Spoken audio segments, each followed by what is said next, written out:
Hi, everyone. Welcome to Never Seen It. This is a podcast where we watch movies that we haven't seen yet. I'm your host today, Betsy, and with me is Trent. I'm so hyped right now. You're so hyped. I'm so hyped.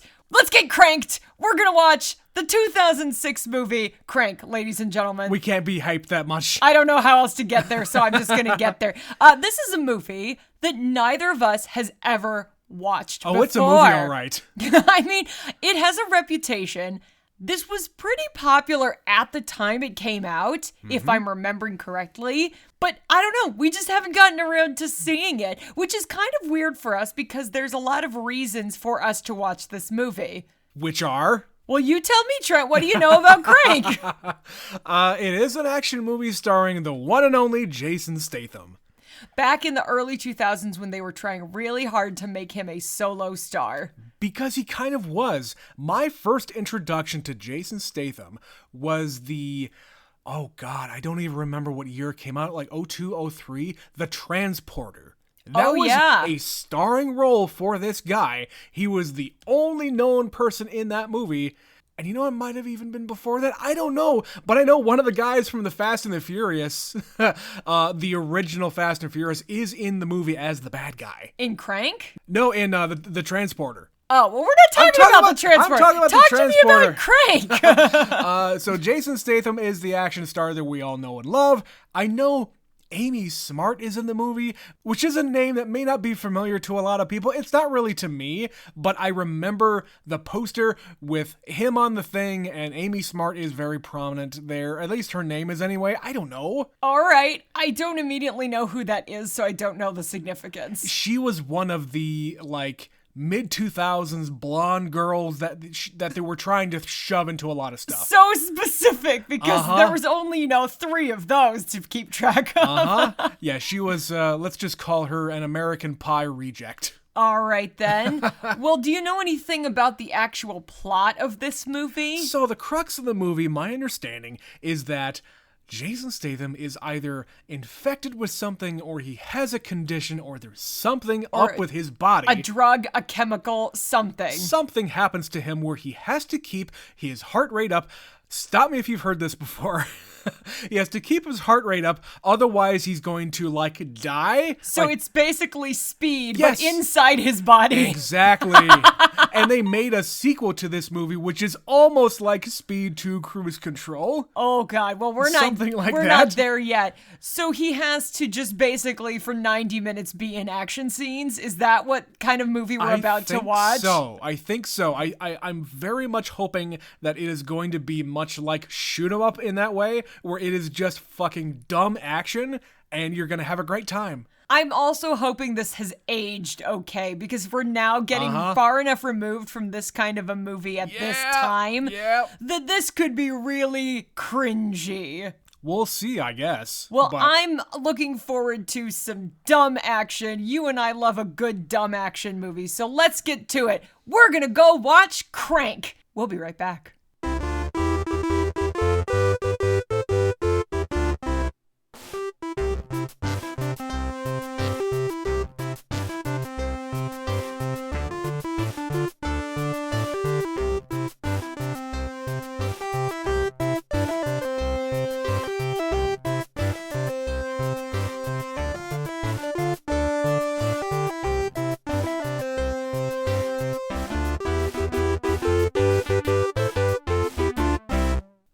We're back. Trent, that was Crank. How you feeling? You know how we said we were hoping for a stupid action movie? Uh-huh. Yeah, we got that. Yeah, this is simultaneously the worst and greatest action movie I've ever seen. Yeah, it was pretty damn good. My mouth was sort of agape most of the movie, just because it's like, okay, well, if you were trying to do things that people hadn't done before, congratulations, you succeeded. You did it. You didn't bog us down with the details. We weren't so concerned with an overall plot. We set it all up with the exposition on the DVD at the beginning. And then we just go. And we ride this ride. I love a movie that is just one day.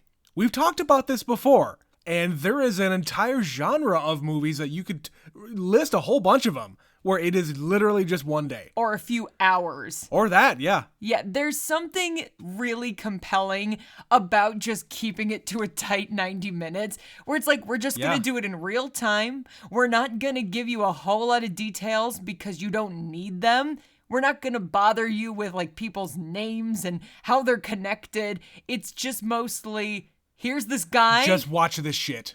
Yep, here's this guy. This is what we did to him. And now let's see what he does. Yeah, this is the result.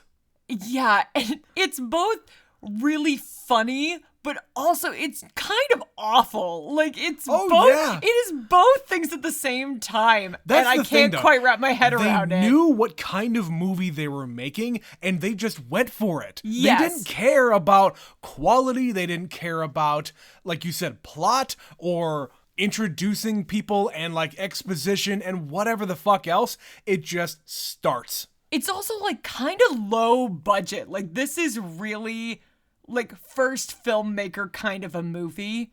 Yeah, I get that. For the most part, they spent their money on Jason Statham. Yes. This was not a movie that was spent on, oh, let's just go with special effects.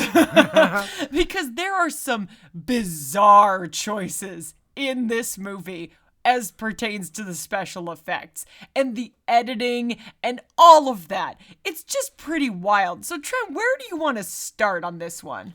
I would say let's just start with the overall presentation of it all, because we have different perspectives, we have different camera tricks, we have all sorts of different ways to show you what is going on.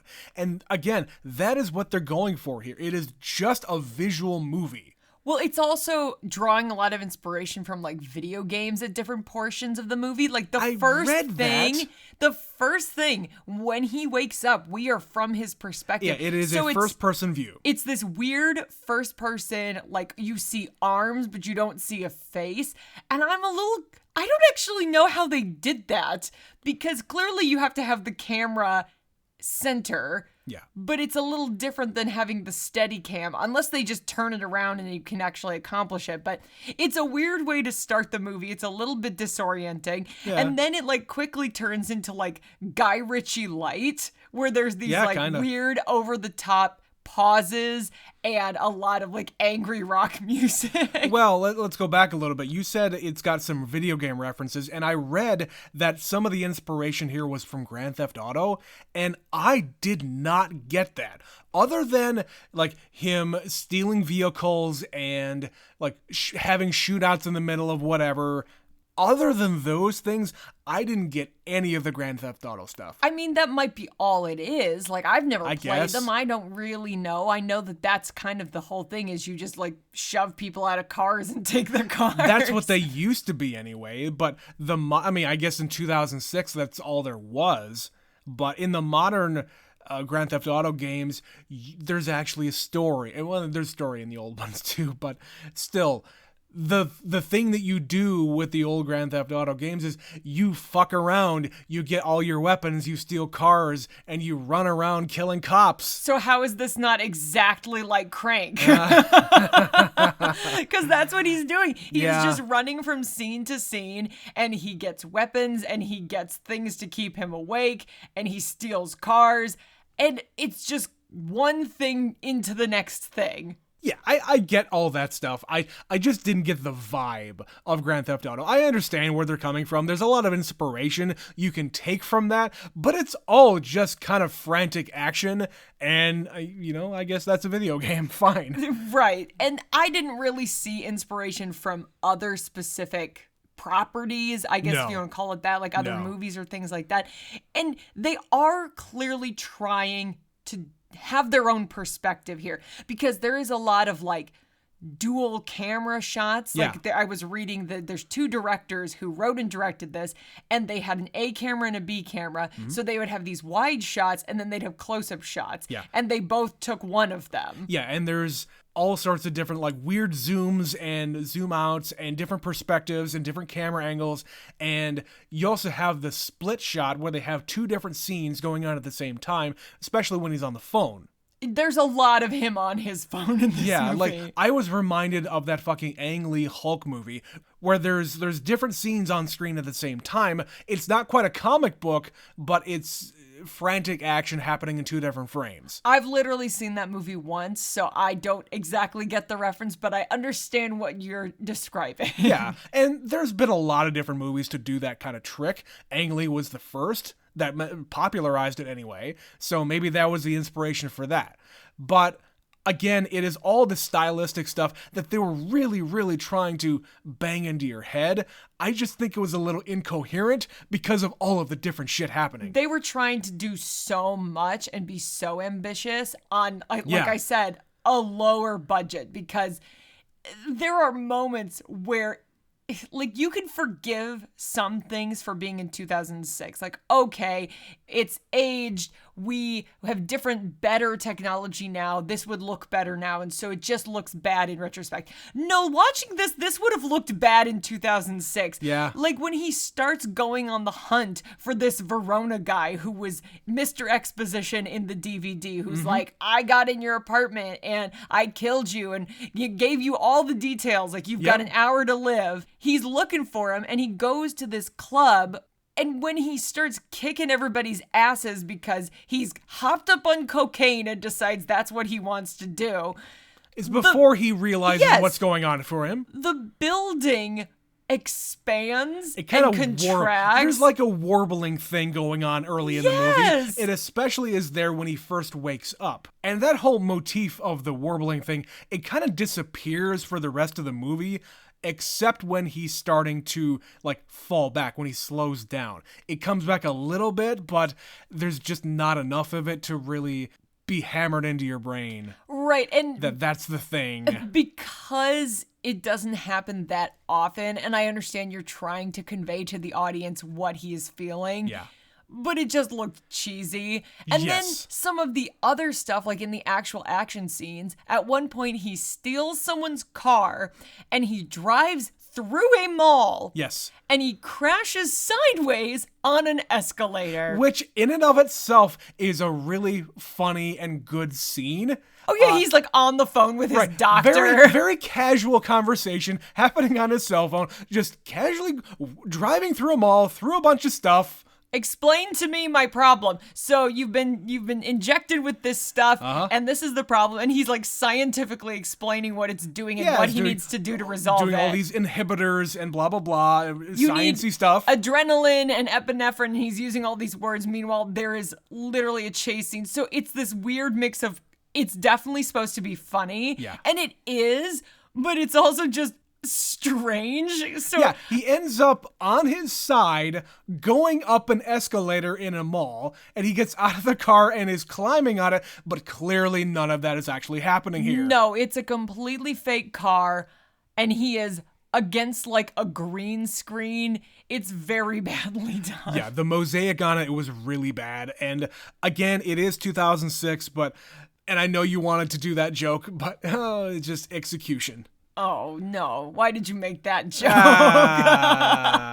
Anyway. And then there's just other things, like he is trying to call, I guess, an informant. Like, they don't even really explain it. It's this guy who he's trying to get a hold of the night before, who, like, is on the street and watches out for people. It's fucking Pedro from Napoleon Dynamite. They don't explain who this guy is. He's a friend. He's a friend, ?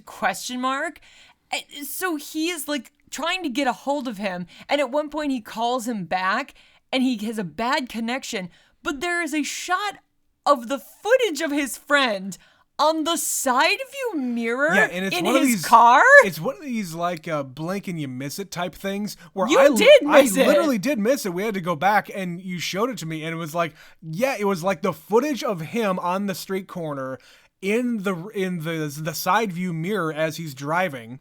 And I have no idea why that was there, other than just like a visual touch. Yeah, it was just something they chose to do, and it's because the only time in the movie they do something like that. That we saw anyway. I guess, but I wasn't taking that many notes, let's be honest. But then there's just other things, like in that same conversation, or somewhere in that scene, he's talking to his doctor, Dr. Dwight Yoakam. Oh my God. Okay. What the fuck? I mean, he made a lot of movies around this time, from about Why? 2000 to 2010. He is a country music singer, is he not? He is. He's also not a terrible actor. He's actually been in some movies where I was like, he's okay. He is in Panic Room. This is my best example of this. Okay, I'm here for this. The first and only time I watched Panic Room, I'm watching the opening credits, and it says Dwight Yoakam.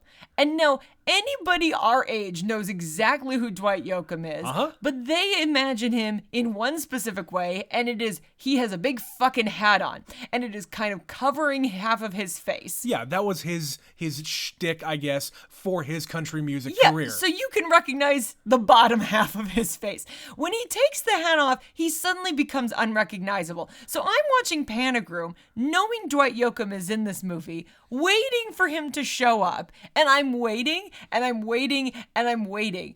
And it fully took me half of the movie to realize that crazy man on screen was Dwight Yoakam because he's one of the bad guys in that movie, and he is acting like a psycho, and he, for the first part, is wearing like a mask, but when he takes it off, I didn't recognize him. Same thing in this movie. You had no idea who the fuck he was. No. And I saw his name in the credits as we were coming in, and it's like, what the fuck?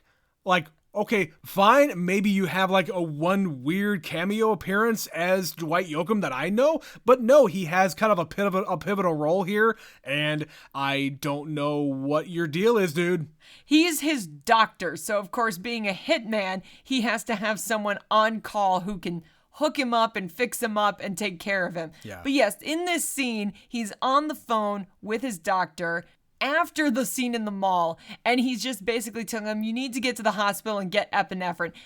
And he doesn't know what epinephrine is. Like, he's like, epi what? Epi what? Like, he just keeps saying that, and he keeps forgetting what it is. I just don't believe that people didn't know what epinephrine was. I have known that word from pop culture for some time. Okay, Betsy, I've heard the word plenty of times, but if you were to say that word out of context, I wouldn't know what it was. I know it's a drug of some kind. You've seen Pulp Fiction. Yes. So then you should know what epinephrine is and does. I didn't memorize. I didn't go to doctor school. Fine, but I just found it really annoying that he couldn't remember what it was. I mean, I would remember what the name is if it is a life and death situation, but then again, he was kind of busy. But while he's explaining it, there's text on the screen, like a syringe appears. Yeah. Like an image of a syringe full of epinephrine. And then the word epinephrine. Spelled out phonetically. Yes, with a little dot to mark the different spaced words. Yes. And they do this a few times in the movie. No, I will say, I actually was kind of waiting for this. I recently was listening to another podcast where they specifically mentioned the text on the screen in Crank and how they thought it was really well done. So I didn't know when or what was going to happen. But then they did it here. But that's the thing about this movie. It is inconsistent. I like that they did it. I just wish they would have done it more and better. Yeah, it doesn't start until halfway through the movie.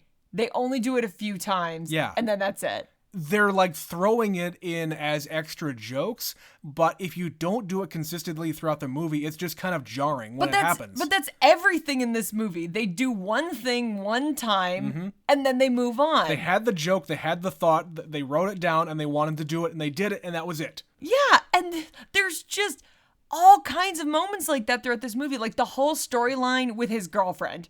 So, who, by the way, didn't show up until about halfway through the movie. Again, he's trying to call her, and she has second billing in this movie and doesn't show up until like 40 minutes in. He is trying to get her to leave the apartment, and he turns to a completely different person. He's like, hey baby, could you just, put some clothes on and get ready and we'll leave? There's some bad guys coming to the apartment. And she's just like, what? I'm sleeping. What? Yeah. So like he's completely honest with her, but she's so like stoned and asleep she doesn't even notice that. Oh, she is a vapid, like stereotypical blonde girl. Oh yeah, she is really like alternates between really dumb and oblivious to completely invested and in on the joke. I don't know about that. Well, I just mean the character, not specifically like, I don't know how to describe this. She just changed very quickly. Back and forth. Well, she realized that her boyfriend is actually interesting and not some geek video game programmer that he lied to her about. What the fuck is that about? I don't know. Maybe that's another like Grand Theft Auto wink and nod. Maybe. Like, it's a video game joke. Maybe. But what I said in the intro about her being a reject from American Pie, I wasn't lying. Like, she's kind of terrible in this, and maybe she's trying to be this vapid, empty-headed person, but wow. But that's what I'm saying is she's not consistently terrible. At the beginning, she's not good. Like, really, truly not.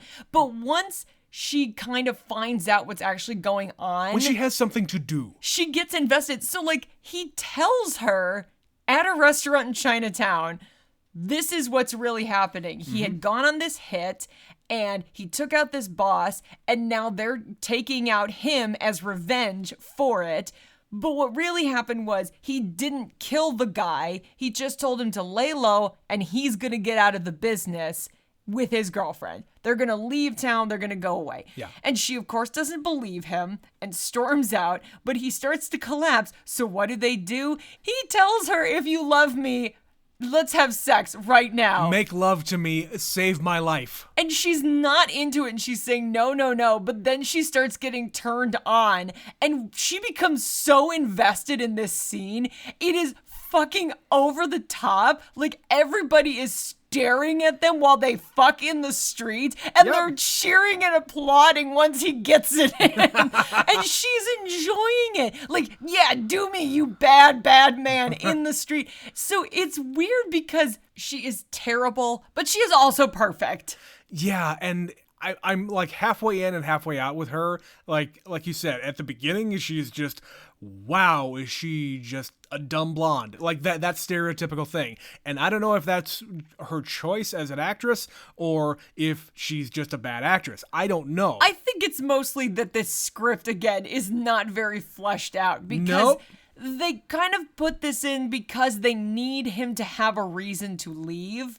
But I don't even understand it because it's like, okay, this is clearly not like true love. You are just sort of fucking.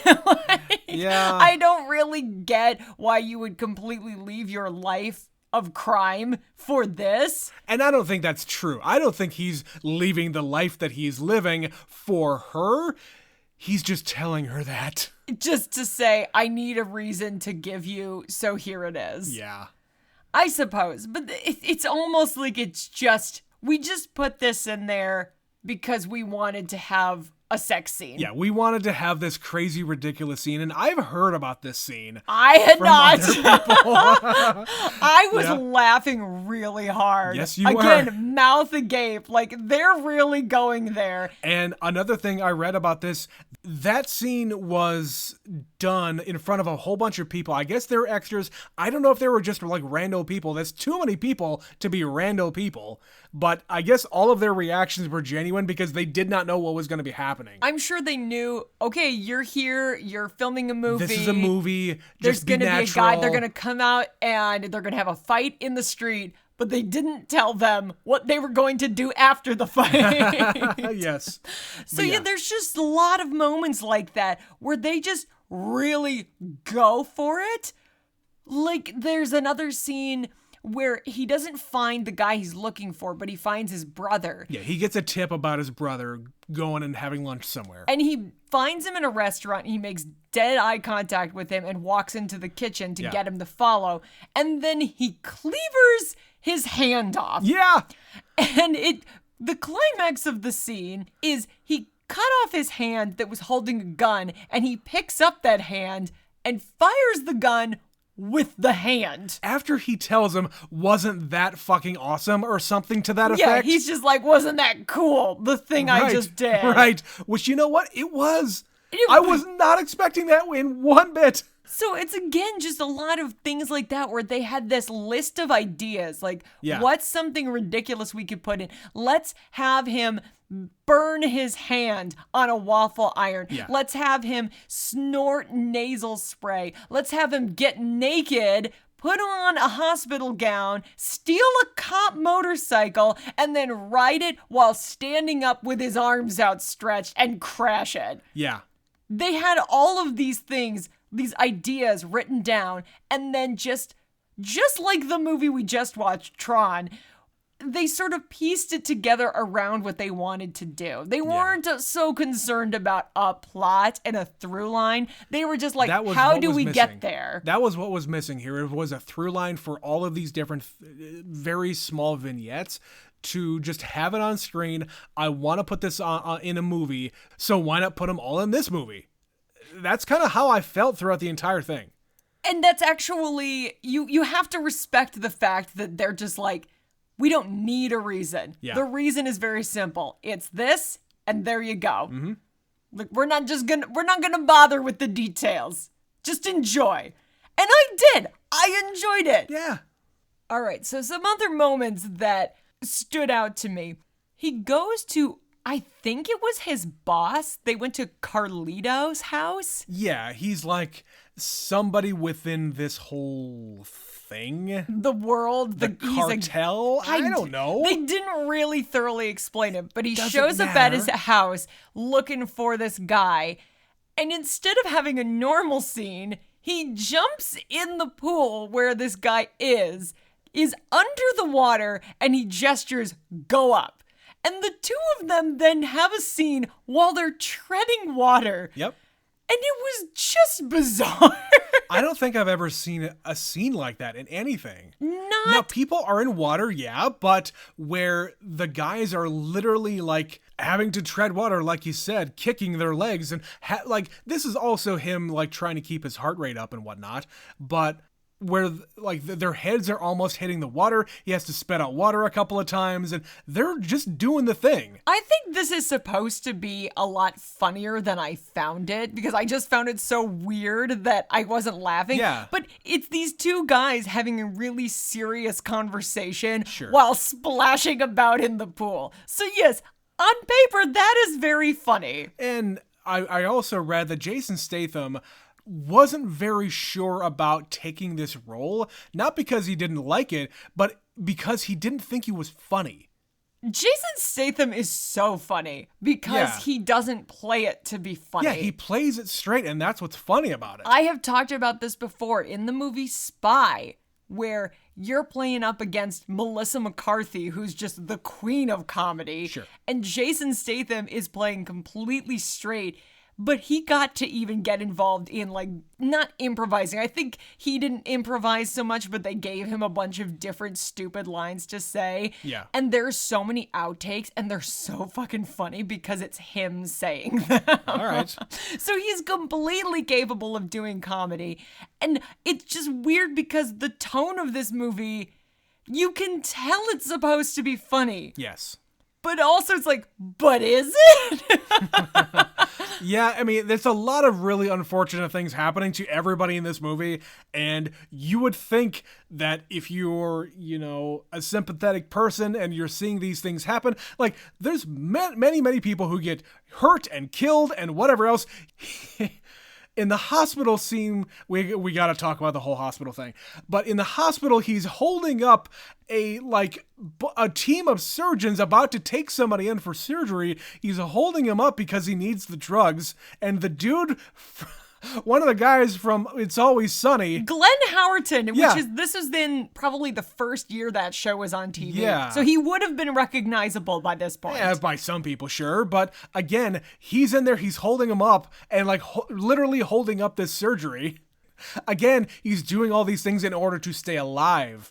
And then he tells him to zap him. Right. He's got the fucking shot crash cart, and he says, "Zap me." And then he does, and he blasts him into the elevator. That would kill you. That's not how those things work. They don't give you a jolt. They restart your heart. So if your heart's already going, it will stop your heart. Most likely, and he's having a negative reaction to that, but that's where he also takes the epinephrine. So combine his heart probably stopping with the defibrillator, combined with the epinephrine, it kind of balances out, I guess. Which causes him to go dead sprinting with a raging boner through Los Angeles. Yeah, he just sprints across half of LA, calling his doctor, and his doctor's saying, "Okay, you got this symptom, this symptom, this symptom. You got a raging heart on? Affirmative." Check. Over and out. It's so weird. But yes, let's go back because you mentioned the hospital scene. Oh, God. This sequence goes on for kind of a long time. Well, he first gets in there and he goes up to some window. The in-hospital pharmacy. And do they have these things? I mean, they're never going to just give you epinephrine. I feel like the number of people that would have to have that, that's why you have an EpiPen. That's what that's for.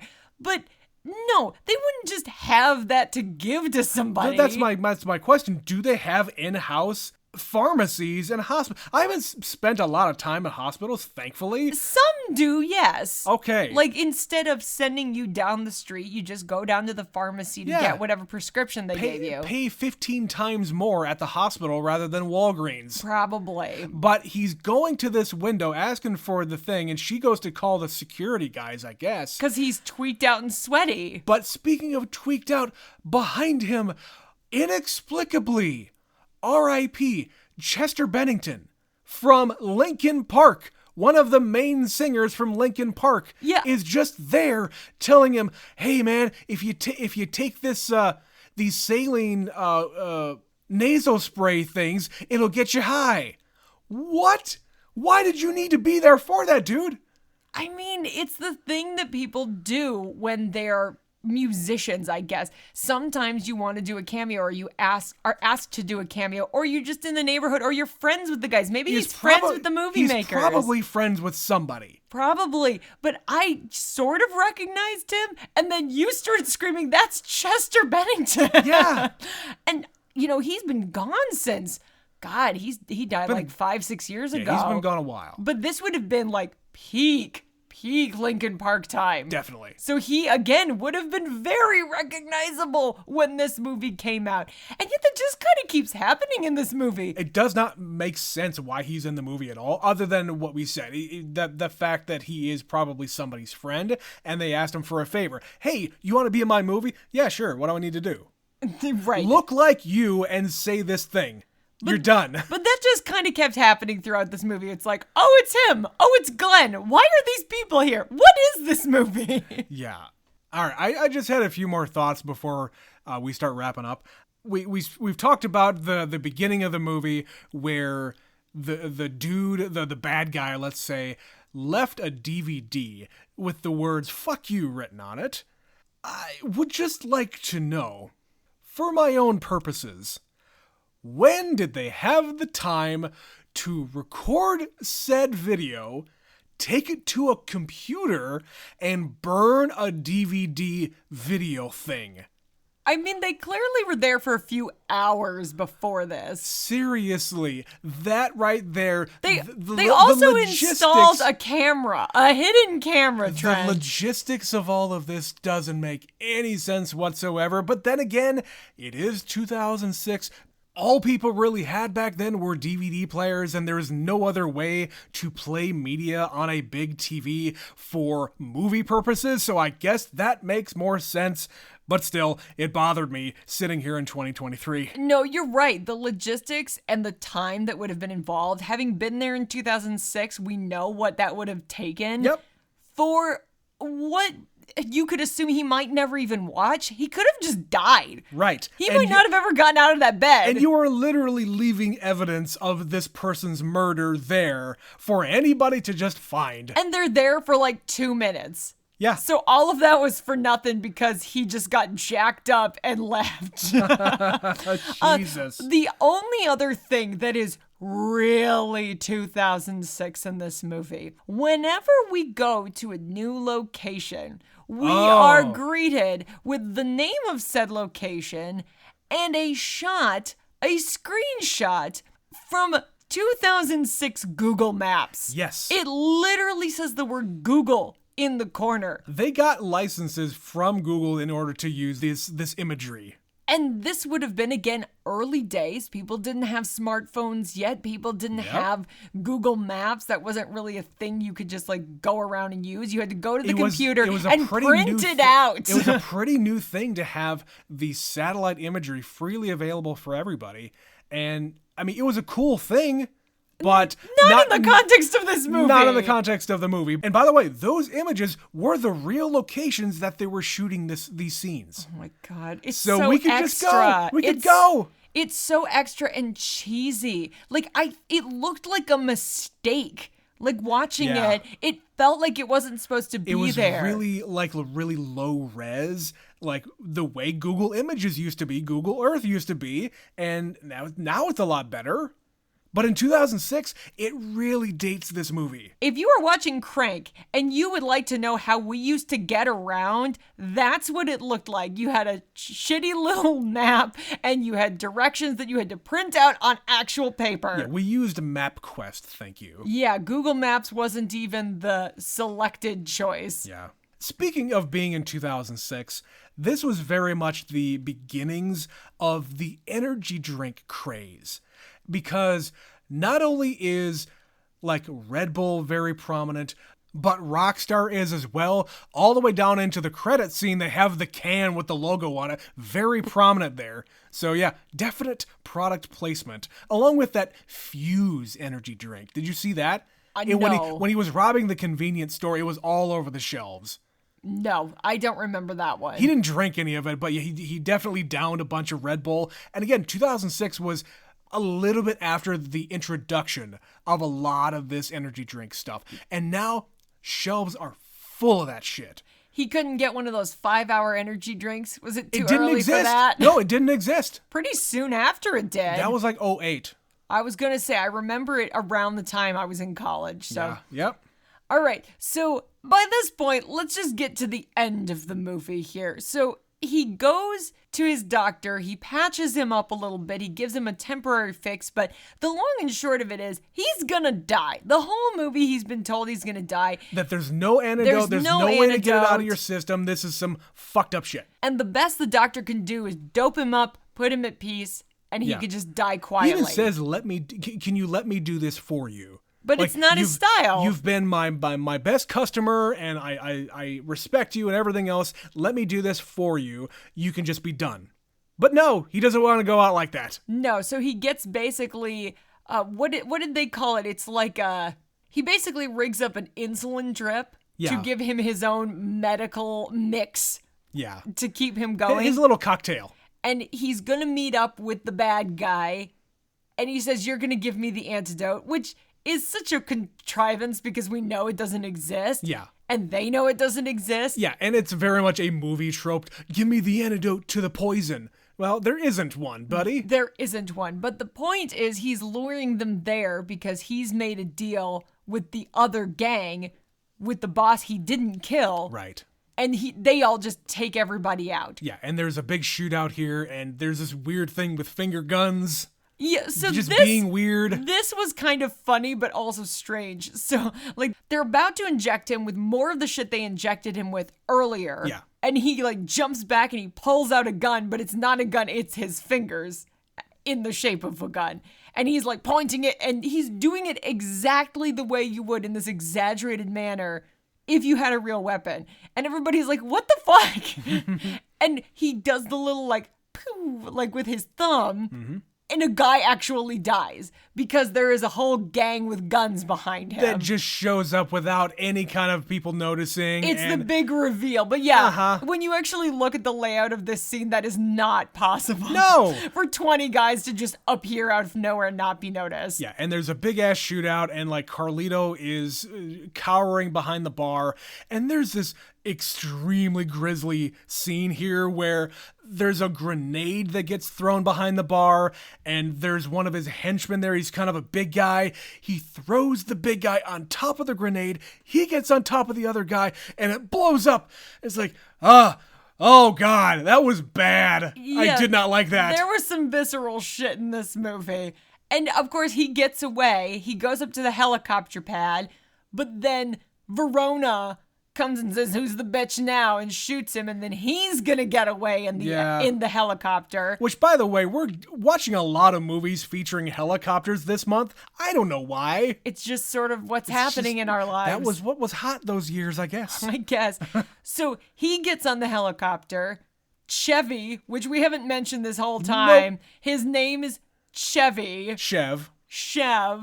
And so Jason Statham grabs onto the helicopter and they go flying over Los Angeles, and he pulls the guy out and somehow manages to strangle him midair. Yep. Did I misunderstand that, or is that exactly what happened? I think he just broke his neck. In mid-fall. Yes, because he said that was going to be the last thing he did.